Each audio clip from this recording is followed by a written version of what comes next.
This here tool is called the Kelly clamp. It's a Kelly clamp, and I'm a Kelly using it. Clamping. Kelly's clamping.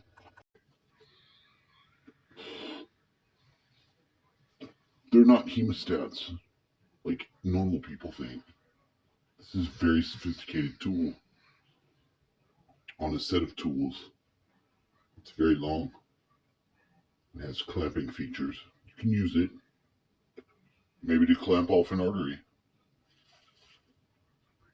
Save a life. Do a service. You can see it also works very good for this.